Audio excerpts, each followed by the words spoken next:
ازيكم؟ عاملين ايه؟ انا كنت حابه اعرفكم بايه هو هيلثي كيتشن او ايه هو مطبخ هيلثي كيتشن. احنا مين وبنعمل ايه وايه هدفنا، وتبقى عارف المكان ده انت بتطلب منه ايه بالظبط. احنا مكان بيعمل وجبات ومخبوزات وحلويات صحيه عشان نساعدك انك انت تحافظ على الدايت بتاعك والنظام الغذائي بتاعك من غير لما نبوظ الدنيا او نحتاج ان احنا ناكل حلويات غير صحية او تبقى بره الدايت. لا، احنا حاولنا ان احنا نوفر لك كل الحاجات اللي انت محتاجها في مكان واحد. عايز وجبات مش لاحق ان انت تعمل الوجبات بتاعتك، موجود.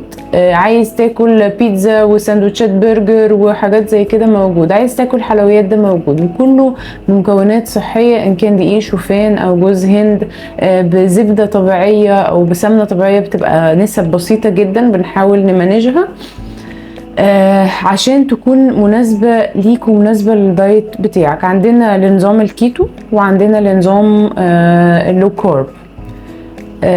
فانت بتشوف المنيو وبتختار الوجبات اللي انت عايزها، وبيبقى خلال يعني بنتفق مع بعض احنا هنجيب لك الوجبات امتى. لو انت عايز وجبة اسبوع، وجبة اسبوعين، بنرتبها مع بعض. كمان احنا دارسين عن التغذية، دارسين بصورة احترافية وبصورة صح. التغذية عبارة عن ايه هي الجسم الانسان محتاج لايه، لو في امراض معينة، لو في حد عنده سكر او عنده اي مشاكل صحية بنعمل دايت بلان للشخص اللي محتاج دايت بلان او متابعة يومية.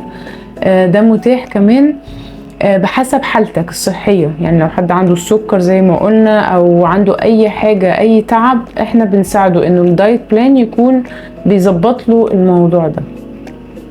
بتكون بحسب حالتك الصحية، بحسب الوزن، بحسب نشاطك اليومي، بحسب انت نفسك في كام وجبة وكام سناك في اليوم، بحسب الاكل اللي انت بتحبه والاكل اللي انت مش بتحبه، بنظبطها مع بعض. مش يعني بنحاول نمانج الدنيا مع بعض عشان نوصل لك لأحسن وأفضل طريقة ممكنة ان انت توصل لحالة صحية كويسة وتوصل للوزن المثالي بتاعك. لو محتاج اي تفاصيل قول لنا. انا كنت حابة بس اعرفكم بهيلثي كيتشن هو ايه واحنا بنعمل ايه بالظبط. ميرسي ليكوا خالص.